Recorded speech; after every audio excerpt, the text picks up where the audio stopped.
welcome to the April 29th Grapevine Rotary Club meeting. This is our 5th Zoom meeting, and I'm excited to see you. I will tell you, I think I echo so many of your guys' thoughts on I cannot wait to get back and see you guys personally, and I just love that warm welcome from Jack Dortch every time we walk in. Jack, I miss that so much, my friend, and you know, hopefully maybe even in the next couple of weeks as we join these Zoom calls, maybe Christian and I can talk about how you can greet us as each person gets on, similar to how you would greet us in the past. But I'm excited to be here. I just want you to continue to keep Brad Wright and his family in your thoughts and prayers. His dad is out of the hospital, but his wife is still in the hospital and having some minor setbacks, as he replied to me last night. So please keep him in your thoughts and prayers. Today's invocation is going to be led by past District Governor Walt Milner, our pledge by Jack Dortch, and our four-way test by Marcy Youngie. Okay, here we go. Gracious Heavenly Father, we give thanks for this day and the beauty of the season. You bless us with so many ways. You give us a treasure chest of the many gifts of your love. We ask that you bless this club as we endeavor to continue service above self. Bless our Rotarians and families as we strive to move through this unprecedented time. Guide us along the path that you would have us to take. Keep us out of harm's way.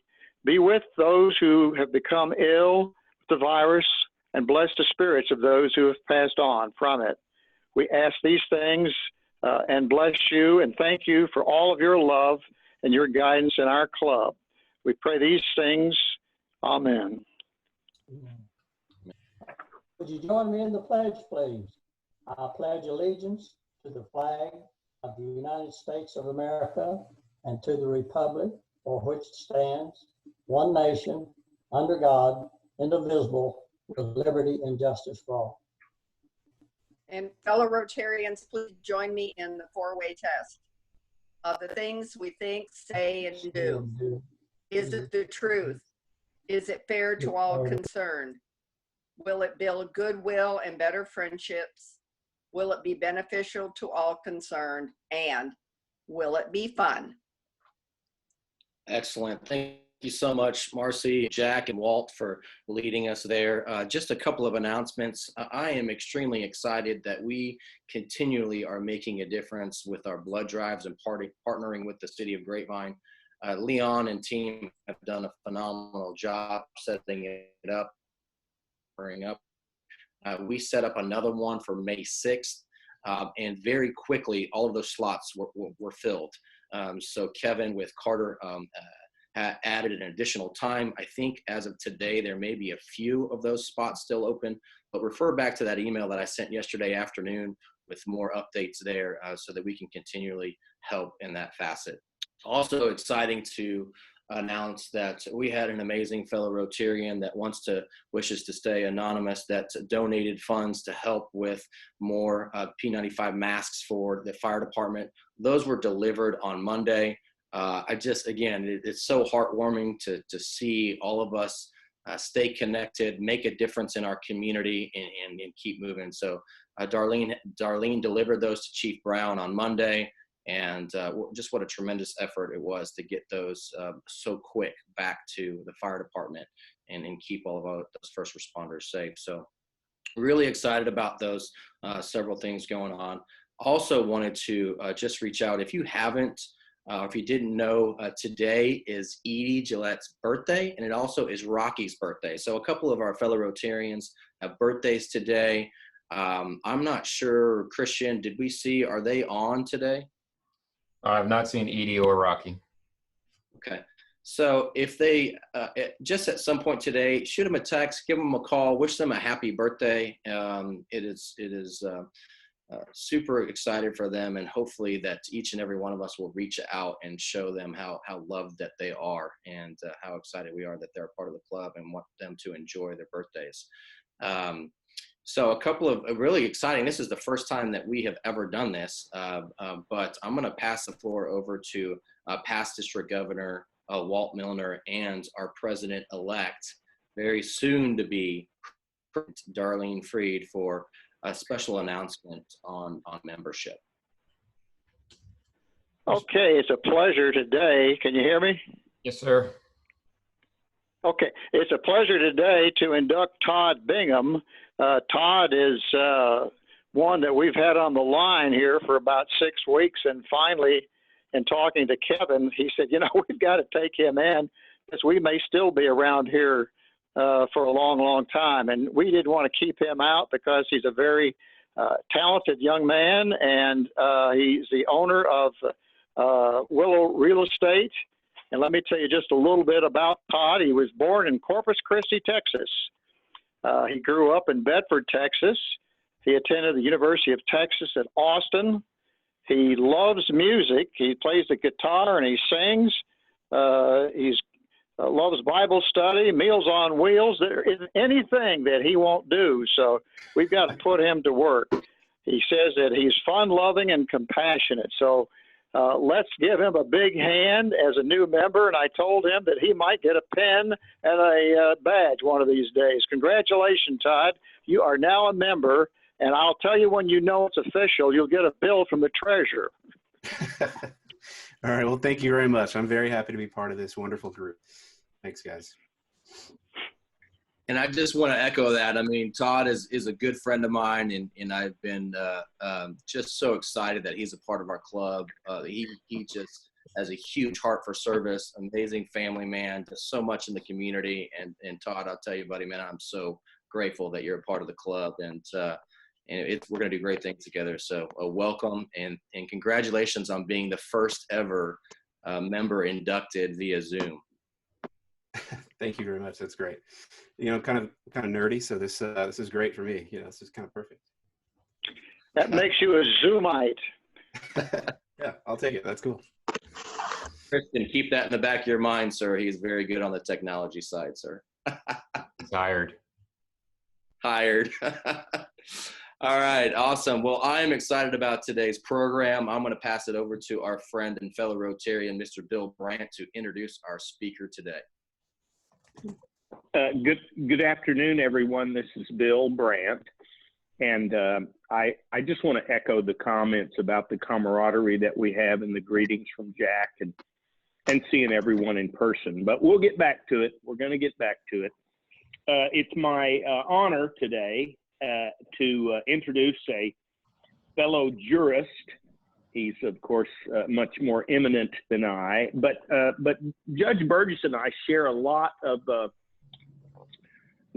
things in common. We both have extremely good judgment. We both married beautiful women when we were 23 years old or so. We both had our first job out of college or out of our professional training in the United States Air Force. Judge Burgess picked his parents very wisely. His father was a Baptist minister. Serving in the Air Force, he deployed to Manas Air Base in Kyrgyzstan as a JAG officer for part of the Central Command's deployed forces operating there.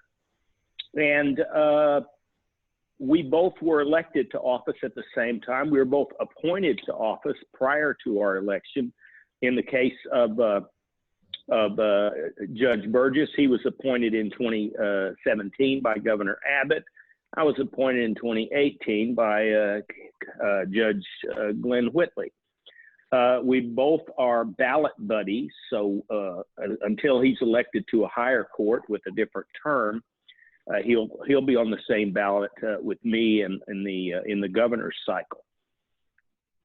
He graduated from Washington Lee School of Law and left the Air Force with the rank of major and joined the U.S. Attorney's Office, first in Sherman and then in Fort Worth. Judge Burgess spent more than 13 years prosecuting organized crime before Governor Abbott appointed him as judge of the 352nd District Court in 2017. Judge Burgess and his beautiful and charming wife, Amy, have been married for 24 years and have 2 children, Thomas and Grace. And I'm proud to be a fellow jurist with Judge Burgess and also to have known him for some time. Judge Burgess, I think you're on, and I'm muting. Thank you, Bill. Can everybody hear me okay? Yes, sir. You're good. Okay, fantastic. I appreciate Bill's introduction. I wish he was right that I was on the same election cycle as he is, and that I wasn't up for another 2 years, but I'm actually in the presidential election cycle. So I'm up on the ballot in November. Bill gets to wait it out for a couple more years before he's got to go through that process again. It is a pleasure to be with you all today. It's great to be with the Rotary Club. My dad was a longtime Rotarian, and when I was in high school, I actually won the four-way speech test out in my region. So I appreciate what Rotary does, and it's played a role in my life through the years. What I'm going to do with y'all today is I'm going to share with you the story of the Southlake cartel killing that took place in Southlake Town Square. I'm going to talk to you some about what it was like to be a prosecutor of the case, and hopefully there will be time for some questions at the end as well. So that's our roadmap for today. And if at any point there's any connectivity issue, if someone would start waving at me, I can see all of your faces on my screen, so I'll keep an eye on that. In the world of big game hunting, if you want to like go to Africa and hunt big game, you don't just go out into the savannah to find the animal. You need to have a guide. You need to have someone who will walk alongside you and take you to the places where the animals are. And when the time is right, it is the role of the guide to tell the hunter, there's your target, now's your time, take your shot. And in the case of the Southlake killing, we had a very similar situation. We had a group of individuals who worked together in concert to hunt down and ultimately guide the shooters to their target. But their target wasn't an animal. Their target was the victim, a man by the name of Juan Guerrero Chapa. And on May the 22nd of 2013, he was killed in Southlake Town Square. On that day, it's a day that, frankly, many of us in Texas remember pretty well because it was the top news story for quite some time.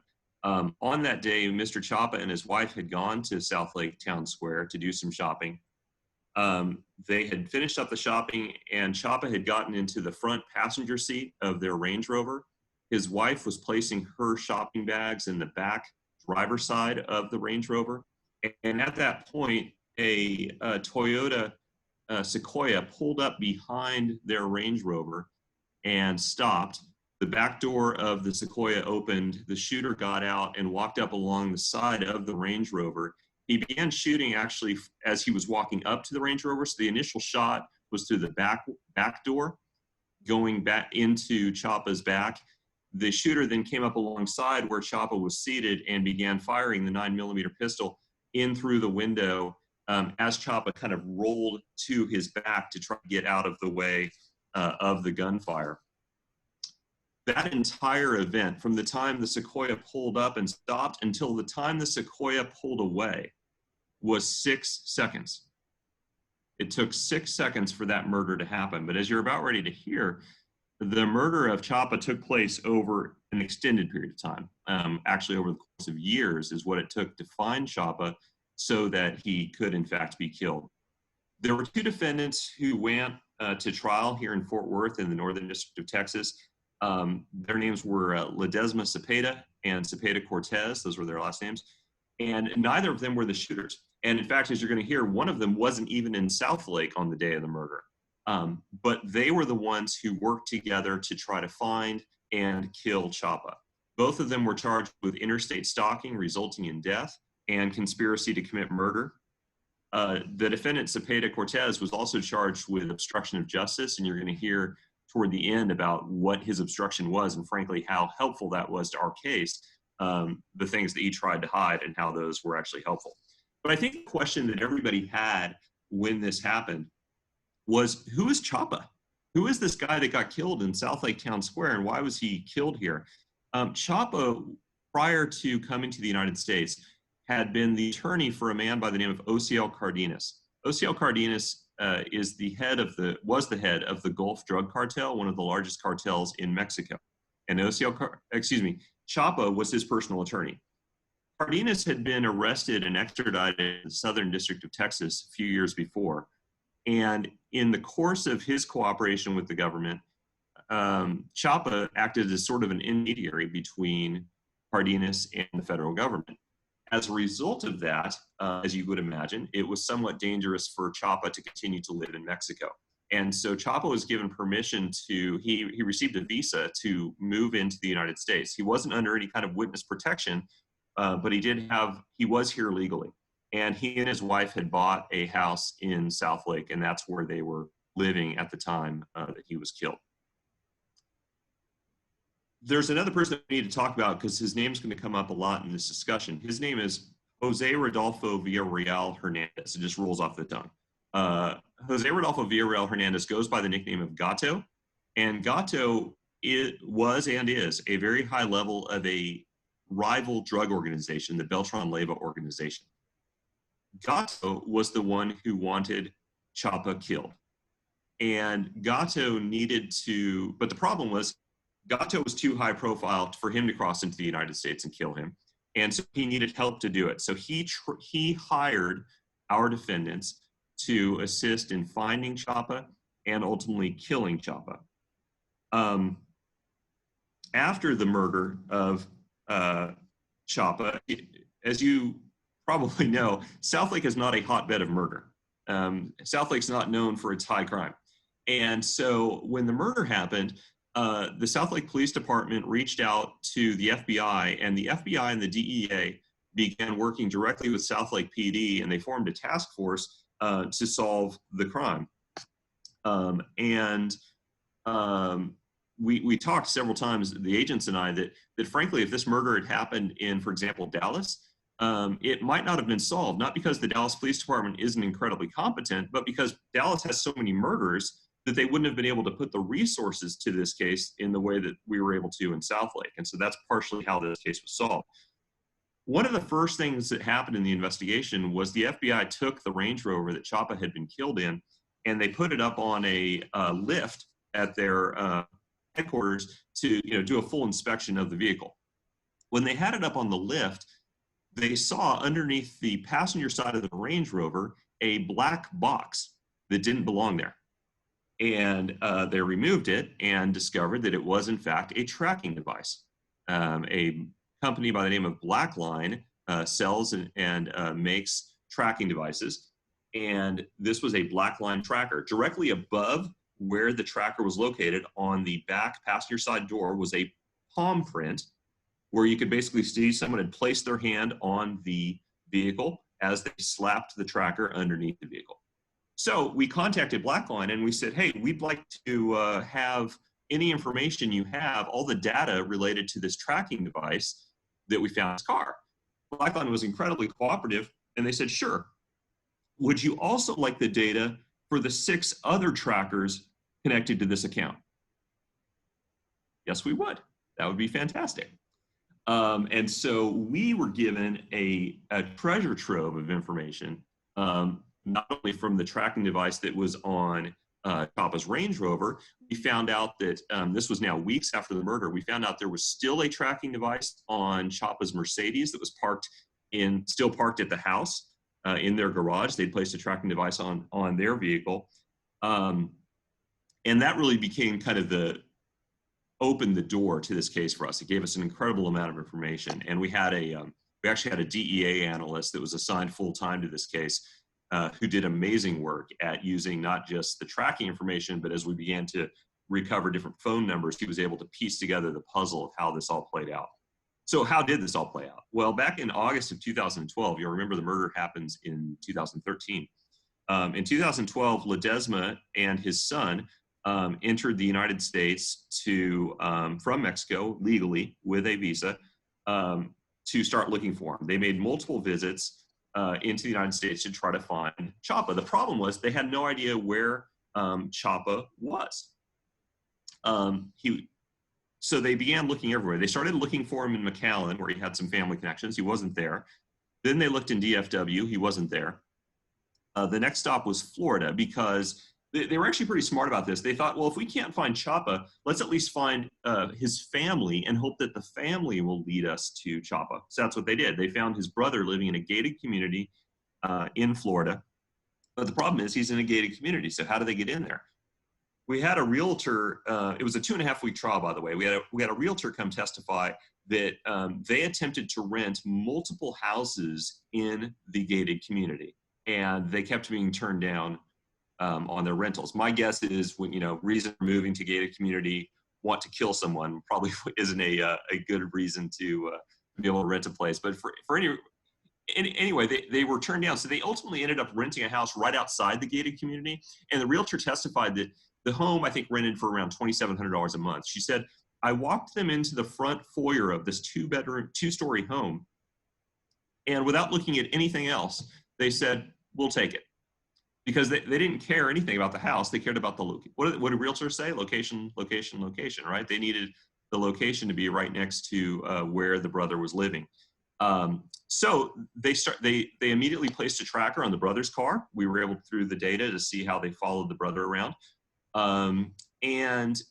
But after a few months, they realized brother's not leading us to Chapa. We now know why. Chapa was living in Texas, but they didn't know that.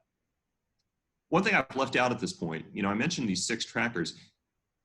One of the things that was incredibly helpful is that our suspects kept trackers on their own vehicles.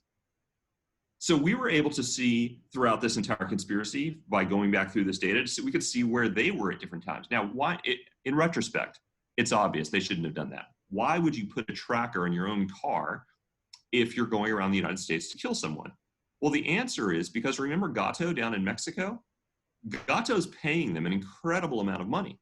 And Gato wants to make sure that he's getting his money's worth. And so that's why he made them keep their trackers on at all times so that he could know where they were and what they were doing. So in February of 2013, Cepeda Cortez, who was Ledesma's cousin, he's living in McAllen, Texas at this point. He contacts them and he says, I found another family member. I found a woman by the name of Laura Martinez who lives in Grapevine. And she is the sister-in-law of Chapa. So our suspects leave Florida and they drive directly to Laura Martinez's home. How do we know they went directly? Because they had a tracking device. We actually can watch them travel across the United States, go directly to her house, and then we can see a tracking device activated on Laura Martinez's car. At the end of March 29th of 2013, Laura Martinez went to Chapa's house for the first time. The next day, she returned 2 more times.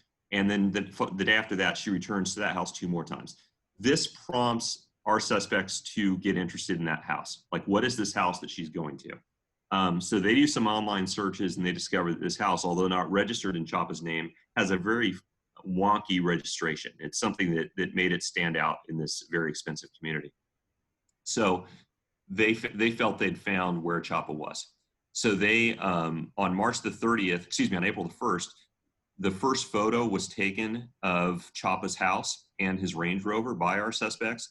The following day, they took a photo of Chapa's Mercedes, and they also were able to take a photo of Chapa next to that Mercedes the next day. So now they know, here he is, we found him.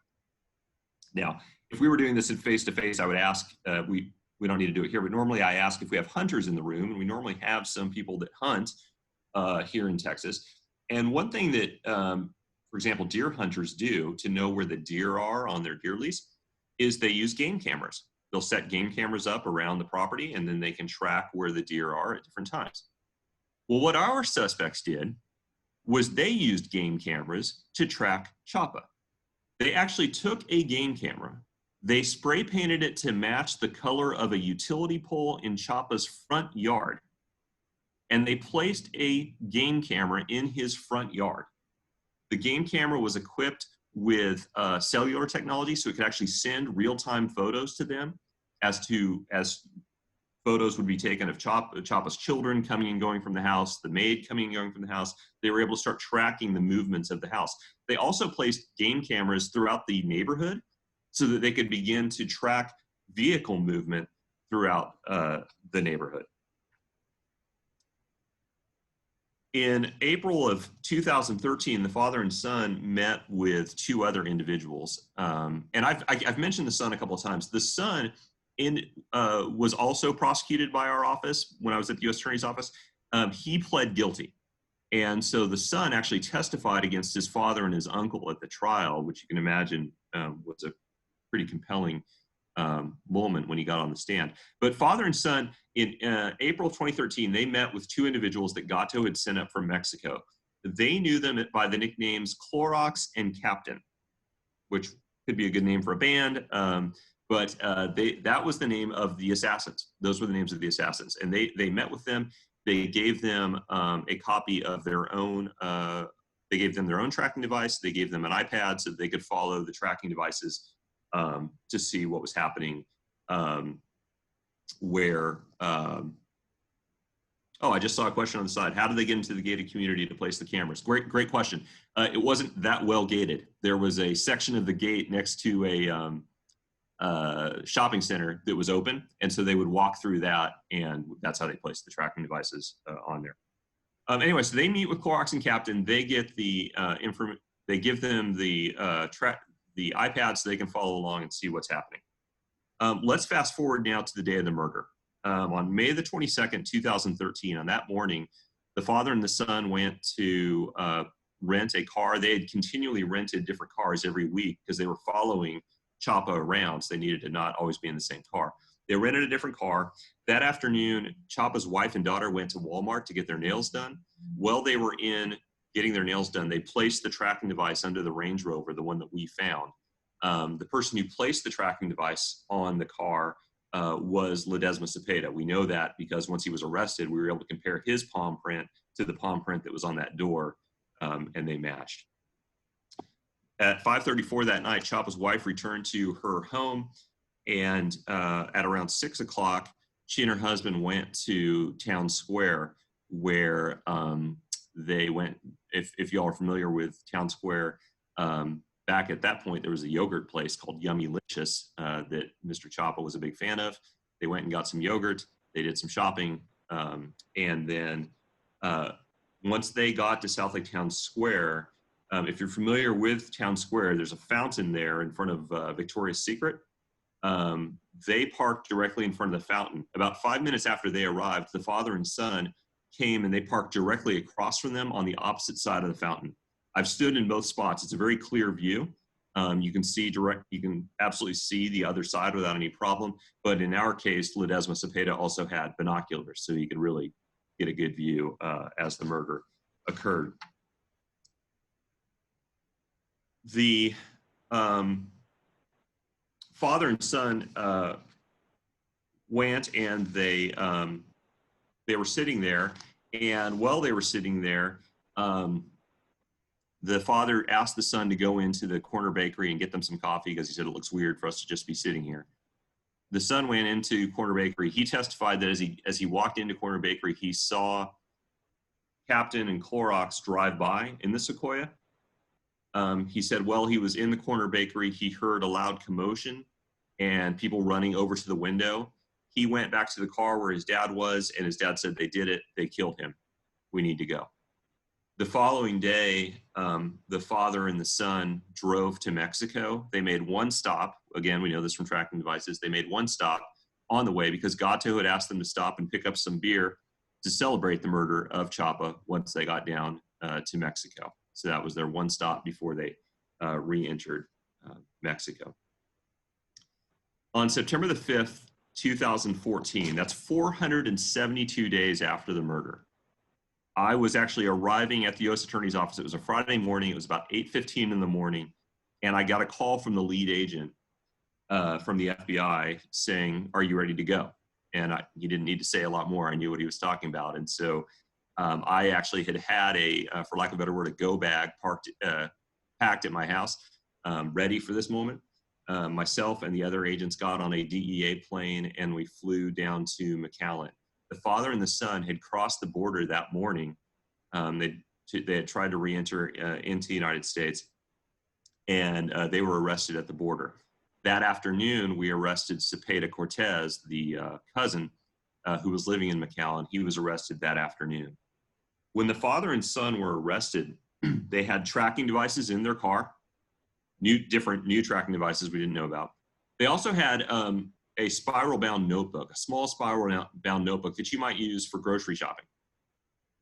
That evening, as we're going through the evidence, I'm flipping through the notebook just to kind of see what we have. And there's a list of names with lines through them, including Chapa's name. Like, got your apples, got your celery, kill your Chapa, kill your, and what we found was that the father was actually, for lack of a better phrase, a serial killer.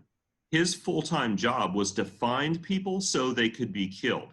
And the names that we found on that list were people that he had found and who were subsequently murdered. We actually found during the search of different email accounts, we found a large document on the father's computer. And we began to do a search into what had happened to these people. And we found that in the double digits, I want to say 10 or 11 of them had actually been murdered in Mexico. And during the trial, the father he actually testified in his defense. And he admitted to all of those other deaths. He said, but he had kind of a nuanced defense to it. He said, well, I didn't kill them. He somehow felt that since he wasn't the one who pulled the trigger, he wasn't responsible for their deaths. But his primary defense, both in those cases and in our case, was duress, that he didn't have a choice. He didn't have an option. He had to do this or Gatto would have killed him. That was undermined by the fact that during the time that he and his son were in the United States looking for Chapa, at one point they actually went to a police station to search some records to try to find where Chapa was. So they certainly had an opportunity to avail themselves of law enforcement and say, hey, I think I'm in trouble. They chose not to do that, and the jury obviously rejected that defense. After they were arrested, the father initially cooperated. He initially said he admitted that Gatto had hired him to find Chapa. He said that Gatto had held Chapa responsible for the murder of, this gets a little convoluted. Gatto believed that Chapa was somehow responsible for the death of Gatto's father. Gatto's father had apparently been murdered in Mexico, and that he was apparently murdered as part of a cartel-related situation. And for some reason, he believed that Chapa was personally responsible for that. We were never able to determine whether there was any truth to that, but that was why Gatto wanted him killed. He admitted that he had met with the father admitted he'd met with the shooters, that he had searched for for Chapa. He said the only thing that surprised him was that the murder happened in Southlake, because he told us, I warned Gatto, don't do the murder in Southlake. You don't know what it's like up here. So he was surprised they'd actually done the murder in Southlake, but that was the extent of it. Cepeda Cortez was uncooperative. He was the one down in McAllen. He was, I referred to him during the trial as mission control. He was kind of like NASA, controlling what happens up in space. And I mentioned at the beginning, the obstruction of justice. One of the things that was incredibly helpful for our prosecution of Cepeda was, following his arrest, we did a search of his home and found multiple computers and phones. What we found was that on June the 1st, 2013, 10 days after the murder, he did the following internet searches. What constitutes obstruction of justice? And he also searched for news stories on the murder of Chapa. Days later, he did searches on Blackline GPS, the people that made our trackers. He searched for more information on the murders, but he also searched for how to completely erase a hard drive and 5 tools to delete sensitive information from a hard drive. We actually took his hard drives to a DEA lab in Washington, D.C., where they were able to basically resurrect all the information he had tried to destroy. He had tried to wipe his hard drives multiple times, and we were able to ultimately find all these searches that he had done. He had tried to wipe them, but obviously didn't succeed. As you heard, neither of our defendants who went to trial pulled the trigger. But each of them was just as guilty as the shooters for their role in the murder. They were each convicted of murder for hire and conspiracy to commit murder. Cepeda was convicted of obstruction of justice. Both defendants were sentenced to life in prison. And in the federal system, there's no parole. So, and their appeals are done. They've finished their appellate process, so they will both die in prison. The son, Ledesma Campano, was sentenced by Judge Terry Means here in Fort Worth to 20 years in prison for his level of cooperation with the investigation. The reality is that when he finishes his sentence, he'll be returned to Mexico. So I don't know that that's necessarily a big win for him, but he did receive a 20-year sentence. So let me talk briefly about what it was like to prosecute this case. As I mentioned, or as Bill mentioned at the start, during my time in the U.S. Attorney's Office, I was an organized crime prosecutor. And on the East Coast, when we hear organized crime, we hear La Cosa Nostra, the mafia. That's who they deal with. Here in Texas, what we deal with when we're talking about organized crime is drug cartels. And so when this murder happened, that's kind of how it fell in my lap. Initially, we thought this was going to be a state prosecution because murder is normally handled by the district attorney's office. And so I initially came on almost as a backstop because there were federal agencies involved. So I was helping with search warrants and that sort of thing. But it became clear as we began digging deeper into the case that because of the scope of the conspiracy, that federal conspiracy law was a better fit than state law was when it came to prosecuting this case. So that's how it ended up being my case. I can truthfully say I've never been more stressed in my life. This was an incredibly stressful time for me because we knew that we were dealing with a cartel that had no problem killing someone on U.S. soil, right? So as the chief prosecutor of the case, I was very aware of my safety wherever I went. I would check under my car before driving, looking both for bombs and tracking devices. I carried a gun wherever I would go. We took some steps at our house to make it a more secure location during that time. To my wife's credit, I don't think she ever got particularly stressed about all of this, but I did. We worked incredibly long hours during this time, and I want to let me pause for a second and say, of the entire team that dealt with this prosecution, I was the first one to leave federal service. So when I was appointed to the bench, I left the U.S. Attorney's Office, and that gave me kind of the freedom to talk about this case in a way that the agents and my co-prosecutor couldn't.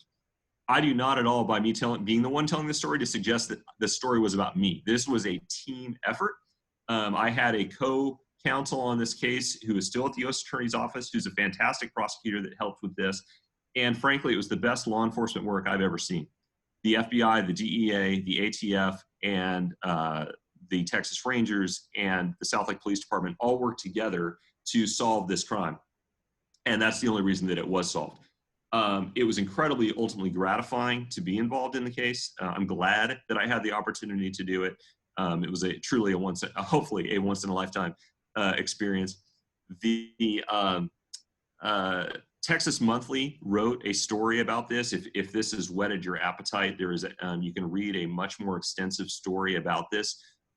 It was in the October issue of, I want to say 2018. The title of the article is The Cartel Next Door, and that gives a much more detailed account of what took place.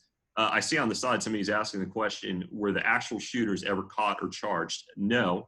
The part of the issue was that the only identification we had for them was Clorox and Captain, which just kind of makes it difficult to find them. So we were never able to identify them. We indicted, when I was still in the U.S. Attorney's Office, we indicted 6 people in this case. I was responsible for prosecuting 3. One of those 6 has subsequently been extradited, and he is pending trial here in Texas. So you can follow the news if you want to go watch the next stage of this process. I'm sad to be missing out on that prosecution, but Aisha Salim, who was my co-counsel, she'll be prosecuting that defendant. Gato is still alive and well in Mexico, and hopefully will one day be extradited for his role in the crime. Judge Burgess, what an amazing presentation. I'll tell you that I was interested the whole time, and great job to seeing how so many different departments came together to get this taken care of. And I would tell you that from our Rotary Club, we are thankful that you presented to us today. Does anybody else have any other further questions? I'm just curious, did you ever receive, you or any of the team that was prosecuting, receive any actual direct or indirect threats? Yeah, great question. So during the trial, I think it was week 2 of the trial, this was for obvious reasons. Security was taken very seriously at the trial. They had snipers around the buildings of the courthouse, and they actually blocked off a couple blocks around the courthouse when they would move the defendants back and forth. So one day of the trial, the sniper team in our parking garage came across 3 Hispanic individuals who were taking photos of the courthouse. And when they apprehended them, they found out they were not only were they from Mexico, they were from the same town as Gato, which is a pretty small town. And so we were justifiably concerned about that. And so I actually called home, like I was preparing for the next day's trial. I called home and had my wife take the kids and leave the house. What it turned out they were doing was that they were actually in the building, in our office building, doing legitimate work. They had earlier in the day seen an attractive woman walking in front of the courthouse. And so they'd taken pictures of her. And that's why they had photos of the courthouse in their phones. So it turned out to be a false alarm, but at the time it was we didn't feel that way. I have a question about the cameras that you said deer hunters use, and you said they had put those up in several places. How large are those? I mean, would they not notice those? Yeah, they're not very big. They're about this big. And if you're not looking for it, you're not going to see it. And so they, like, for example, the one that was in the front yard of Chapa's house, it was a utility pole that was in some bushes of their house. So unless you, I mean, like in retrospect, we're like, oh, I would notice that. I mean, I assure you, yeah, there you go. There's one. Matt's showing us what a game camera looks like. Okay. But, frankly, my guess is that there could be one. I mean, I'm not suggesting there is, but there could be one in any of your all's front yard right now. You probably aren't noticing unless you're doing your own yard work and you're actually spending time out in your yard. It's just not something you would necessarily pay attention to. Okay. Thank you very much. You bet. I have a quick question, and going back to that was what I was saying regarding gated community.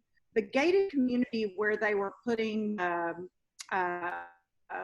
trackers on the cars and also that utility pole, that is a very heavily secured neighborhood in Southlake. It's still told how they got in there. So because it's not. Chapa lived in was not a gated community. It's a very expensive community. I think the home. I thought he was in the gated Monticello. No, his part was not gated where he lived. His brother's community was gated. His was not. Okay. So he was okay. Very good. Judge Burgess, thank you so much for your presentation. Very compelling. Great job, and we just applaud you for your service and hard work. Thank you very much, everybody, for letting me be here. I would be remiss, as I mentioned earlier, I am on the ballot in November. I've just put my website there on your chat screen. I would love to have your all support if you happen to live in Tarrant County. Love to have your support. But thank you for having me today. Absolutely. Thanks. Thank you very much. Job. Great job. All right, just a couple of announcements. One announcement, just a reminder, if you got the email yesterday about our blood drive on the 6th, you have a little bit of time to go on. There's a few open spots available as of right now, so please check that out. Again, a big thank you to our anonymous Rotarian who helped donate funds to give masks to our fire department, and a big thanks to Darlene for coordinating that and getting that done. Thank you so much. As Grapevine Rotary connects the world, this meeting is officially adjourned.